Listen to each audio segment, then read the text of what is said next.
Good morning students, hi everyone. आज हम start करेंगे chapter number 3 inheritance and variation, उसमें से लेक्चर नंबर 4। और आज का टॉपिक है मल्टीपल एलिलिज्म। मल्टीपल एलिलिज्म ये जो पॉइंट है वो रिमेनिंग पॉइंट है इंट्राजेनिक इंटरेक्शन का। पिछले वीडियोज़ में हमने डिस्कस किया था intragenic interaction. Intragenic interaction means interaction occurs between alleles of same genes, that is called intragenic interaction. उसमें से हमने दो एग्जांपल डिस्कस किए थे, एक इनकम्प्लीट डोमिनेंस और दूसरा था कोडोमिनेंस। उसमें का थर्ड एग्जांपल हम लेंगे multiple allelism. Multiple allelism, first of all definition: more than two alternative forms of genes in a population occupying the same locus on chromosome or its homologous, known as multiple allelism. More than two alternative forms of genes.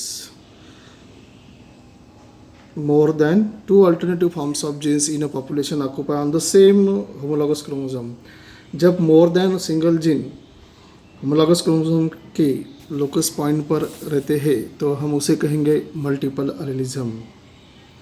Multiple alleles occurs due to mutation of wild type of gene. Here multiple alleles occurs due to the mutation of wild type of gene. wild type of gene जो रहता है उसकी वजह से multiple allelism या multiple alleles होता है। Third point, multiple alleles do not undergo crossing over. Multiple alleles में क्रॉसिंग ओवर नहीं होगा। For example, in Drosophila a large number of multiple alleles are present with known that is the size of wings from normal wings to the vestigial। Drosophila में हमने देखा, या Drosophila जो example है उसमें normal wings to vestigial wings, there is no wings, इस तरह से चेंजेस होते हैं। मीन्स पहले ड्रोसोफिला में विंग्स प्रेजेंट थे, उसको नॉर्मल विंग कहते हैं, और according to evolution when the wings are not used then it becomes vestigial। so यहाँ पे कन्वर्शन कैसे हुआ है, there is a shape and size changes into the wings, तो वो नॉर्मल से वेस्टिजियल में कन्वर्ट होते हैं। the normal wings is wild type while vestigial wing is recessive type। so normal wings wild type के और वेस्टिजियल विंग जो है वो रेसेसिव टाइप के हैं। तो हम इसमें देखेंगे कि ड्रोसोफिला में किस तरह कैसा चेंजेस होता है। यहाँ पे फिनोटाइप और जीनोटाइप दिया हुआ है रिगार्डिंग विंग अबनॉर्मलिटी इन ड्रोसोफिला। तो पहले क्या है, नॉर्मल विंग्स। नॉर्मल विंग्स ये फिनोटाइपिक कैरेक्टर है, उसके लिए जीनोटाइप यूज़ किया है VG positive. VG positive mean vestigial positive. बाद में ये जो विंग्स है वो निक्ड बनते हैं, निक से, तो दैट इज़ निक्ड विंग्स। उसके लिए जीनोटाइप भी यूज़ किया है VGNI। N stand for nicked. Next है नॉच्ड विंग्स। नॉच के लिए जीनोटाइप यूज़ किया है VGNO। Then it becomes strap shape, so strap wings. So here the VGST, small st for strap wings. और last में vestigial wings, here VG only या VG negative भी बोल सकते हैं यहाँ पे। तो यहाँ पे कैसा है, चेंजेस किस तरह हुआ, VG पॉजिटिव से VG नेगेटिव, इस तरह चेंजेस इसमें हुआ, यानी नॉर्मल विंग्स से वो कन्वर्ट हो गए वेस्टिजियल विंग्स में। So that is the best example for multiple allelism. दूसरा एग्जांपल भी है मल्टीपल एलिलिज्म का, जिसे हम कहेंगे ABO blood group system in human. This is the another example for multiple allelism. यह हमारे स्टेट बोर्ड में नहीं दिया हुआ है एग्जांपल, लेकिन ये भी एग्जांपल हम लेके मल्टीपल एलिलिज्म फिनोमेना शोज कर सकते हैं। सो ABO here ABO blood group is example of multiple allelism. ABO blood group जो है वो मल्टीपल एलिज्म का एग्जाम्पल है। अब यहाँ पे हम कंफ्यूज हो सकते हैं, जैसे हमने कोडोमिनेंस का एग्जाम्पल लिया है AB ब्लड ग्रुप सिस्टम, तो ये ABO ब्लड ग्रुप सिस्टम है जो मल्टीपल एलिज्म का एग्जाम्पल है, तो दोनों में कन्फ्यूजन नहीं करना है। In this case ABO blood group is the example of multiple allelism because capital I gene exists in 3 allelic forms. I gene 3 allelic form में रहता है, IA, IB and IA. IA like this, IB and small I. तो इस तरह के 3 allelic forms रहते हैं capital I gene के। Second point, here alleles IA, वो लिखना कैसा है, ये थोड़ा ऊपर लिखना है। Here alleles IA codes for blood group A and alleles IB for blood group B and alleles small I codes for blood group O। So IA blood group A determine करेगा, IB blood group B determine करेगा और small I जो है वो blood group O determine करेगा। Third point, alleles I is recessive to the alleles IA and IB। यहाँ पे हम देख सकते हैं IA और IB ये दोनों ही डोमिनेंट जीन्स है और small I that is the recessive genes या recessive alleles उसे हम कहेंगे। Thus with the 3 alleles we can have 6 different genotypes and 4 phenotype for blood group। अब इस तरह से हम यहाँ पे 6 डिफरेंट जीनोटाइप्स आएंगे और फिनोटाइप्स आएंगे 4 प्रकार के। जो हमने देखना है फिनोटाइप एंड जीनोटाइप यहाँ पे दिया हुआ है। Phenotype that is blood group और जीनोटाइप यहाँ पे कौन से जीन यूज किए हैं। तो पहले हम देखेंगे कि homozygous condition, capital I homozygous है और सेकंड है कैपिटल IA एंड सेकंड है स्मॉल I। तो स्मॉल I है या यहाँ पे I0O भी ले सकते हैं। तो ये इसका ये जो जीनोटाइप है दोनों टाइप के, तो इससे ब्लड ग्रुप डिटरमाइन होगा A। सेकंड है जीनोटाइप होमोजाइगस कंडीशन में IB और हेटेरोजाइगस कंडीशन में है IB I0 या सिर्फ I लिख सकते हैं। तो इसमें से डिटरमाइन होगा ब्लड ग्रुप B या फिनोटाइप इसका B। ब्लड ग्रुप AB है तो वहाँ पे फिनोटाइप आएंगे IA IB और ब्लड ग्रुप अगर O है तो उसमें से आएंगे सिर्फ और सिर्फ स्मॉल I या स्मॉल I0 ऐसे भी हम ले सकते हैं। तो ये capital IA capital IB and small I ये 3 एलेलिक फॉर्म्स है जिसका best example ABO blood group system है। नेक्स्ट पॉइंट हम डिस्कस करेंगे, इंटरजेनिक इंटरेक्शन हो गया। अभी ये पॉइंट है इंटरजेनिक इंटरेक्शन। तो हम डेफिनेशन डिस्कस की हुई है पहले से ही, लेकिन और देखेंगे। Intergenic interaction means what, the interaction occurs between alleles of different genes. Interaction occurs between alleles of different genes, that is intergenic interaction. इसका example pleiotropy, polygenic interaction, complementary, supplementary factors, वो एग्जांपल ले सकते हैं। तो पहले हम discuss करेंगे pleiotropy definition, when single gene controls 2 और मोर ट्रेट्स। जब सिंगल जीन दो या दो से ज़्यादा कैरेक्टर कंट्रोल करता है, then it is called as pleiotropy, and the phenomena is called pleiotropy or pleiotropism। ये जो फिनोमिना रहता है वो सिंगल जीन 2 या 2 से ज़्यादा कैरेक्टर कंट्रोल करता है, तो उसे हम कहेंगे प्लियोट्रोपिज्म या pleiotropy. Second point, the phenotypic ratio is 1:2 instead of 3:1। 3:1 ratio होना चाहिए F2 जनरेशन में, तो यहाँ पे 1:2 या 2:1 भी हम बोल सकते हैं इसको, 2:1 ratio, 2:1 ratio instead of 3:1 because the death of recessive homozygote. जो यहाँ पे नॉर्मली रेशो चाहिए 3:1, लेकिन 3:1 की जगह यहाँ पे रेशो आएगा 1:2 या 2:1, यानी एक जो ऑफस्प्रिंग जो है तो वो यहाँ पे उसकी डेथ हो सकती है, death of recessive homozygote. Okay, तो हम अच्छी तरह से ये समझ लेंगे प्लियोट्रॉपी क्या है। The disease sickle cell anaemia is caused by the gene HBS, yes जो है वो ऊपर लिखना है, like HBS। So sickle cell anaemia is caused by the gene HBS, तो सिकल सेल जीन है।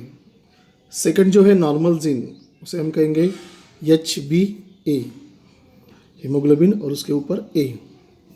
और जो कैरियर रहते हैं उसमें दोनों कंबाइन रहेंगे हेटेरोजाइगस कंडीशन में, तो वो रहेंगे HbA HbS, तो करियर के लिए है। The career that is heterozygotes show science of mild anemia. जो करियर रहते हैं उनमें सिकल सेल एनीमिया के सिम्टम दिखेंगे, लेकिन वो माइल्ड सिम्टम रहेंगे, mild anemia. As their RBC becomes sickle shape that is half moon like, और सिकल से जो कैरियर पर्सन है उसमें हाफ मून लाइक, उसको हम कहेंगे सिकल शेप RBCs, और यहाँ पे ऑक्सीजन डिफिशियंसी होती है, तो उसकी वजह से वो जो सिकल सेल एनीमिक पर्सन है वो डाई हो सकता है, और 3:1 की वजह रेशो आ सकता है 1:2 या 2:1।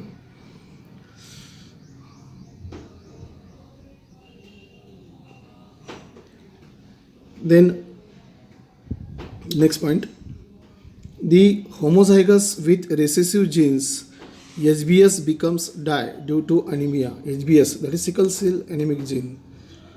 So however it is die due to the anemia. This gene for sickle cell anemia is lethal, और ये जो सिकल सेल जीन है दैट इज लिदल डिफेक्टिव, उसकी वजह से एनीमिया हो सकता है और डेथ हो सकती है। अब हम इसमें क्या करेंगे, अब मैरिज यानी क्रॉस करेंगे, a marriage between carrier, male carrier with female carrier of sickle cell anaemia that produce normal offspring as well as carrier offspring as well as sickle cell anaemic childrens in the ratio of 1:2:1। Normal भी form करेंगे, carrier भी form करेंगे और sickle cell anaemic भी form करेंगे in the ratio 1:2:1। तो normal रहेंगे वो 1-2 रहेंगे करियर और 1 रहेगा sickle cell anaemic. So sickle cell anaemic die and ratio comes as 1:2 और 2:1 इंस्टेड ऑफ 1:2:1।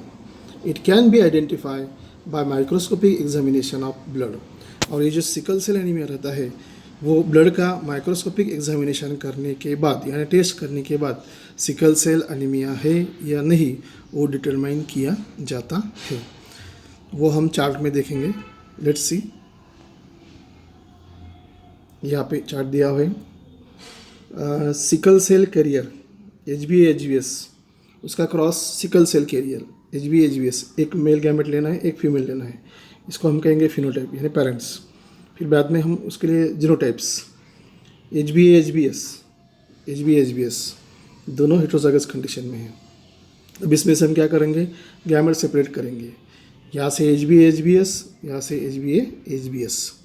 अब ये दोनों का है, दोनों के साथ क्रॉस करना है, तो पहले HbA ये फॉर्म होगा, देन HbA और यहाँ का HbS ये फॉर्म होगा, देन ये HbA ये HbS and finally HbS HbA normal, HbA HbS carrier for sickle cell anaemia and HbS that is homozygous condition है ये, और ये यहाँ पे सिकल सेल एनीमिक दैट में die.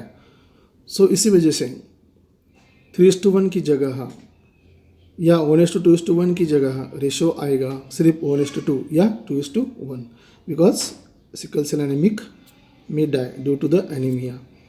Means they have deficiency of oxygen in their basis, so मर सकता है. So this is all about pleiotropy. अब एडिशनल इंफॉर्मेशन यहाँ पे दी हुई है, ये सिलेबस का पार्ट नहीं है. Polygenic interaction. Polygenic interaction means what? It occurs by polygenes. Polygons हो गए यहाँ पे, पॉलीजीन्स चाहिए. इन विच 2 और more gene pairs shows single character. जब 2 या 2 से ज़्यादा जीन पेयर एक ही कैरेक्टर, सिंगल कैरेक्टर परफॉर्म करते हैं तो उसे हम कहेंगे पॉलीजेनिक इनहेरिटेंस. और पॉलीजेनिक इनहेरिटेंस ये एडिटिव इफेक्ट या एडिटिव जीन से होता है, या क्यूमुलेटिव जीन्स बोलेंगे हम, उसके हिसाब से होता है. और उसमें से जो इफेक्ट आएगा उसको हम कहेंगे एडिटिव इफेक्ट और क्यूमुलेटिव इफेक्ट. सो इसका एग्जांपल दिया है, best example human skin colour, and in this case the ratio is 1:6:15 1:20:50 6:1, यानी टोटल 64 ऑफस्प्रिंग इसमें बन सकती है. और ये जो पॉलीजेनिक इनहेरिटेंस है वो ट्राई हाइब्रिड एक्सपेरिमेंट पे डिपेंड करेगा. ट्राई हाइब्रिड एक्सपेरिमेंट में कोई भी 7 पेयर्स ऑफ कंट्रास्टिंग कैरेक्टर में कोई भी 3 पेयर्स ऑफ कंट्रास्टिंग कैरेक्टर लेके क्रॉस करेंगे तो यहाँ पे ये 1:6:15 1:20:50 6:1 ये रेशियो आएगा. That is 64 offspring are form. ठीक है. So this is all about pleiotropy. और उसके बाद नेक्स्ट टॉपिक डिस्कस करेंगे हम इसी चैप्टर का, chromosomal theory of inheritance. Chromosomal theory of inheritance. So सबसे पहले देखना है number 1, chromosomes. Chromosomal theory of inheritance was propose by Sutton and Boveri. Chromosomal theory किसने डिस्कवर की? प्रपोज की Sutton and Boveri. And this chromosomal theory of inheritance have certain postulates or characters. They say number 1, chromosomes are found in pair in somatic or diploid cells.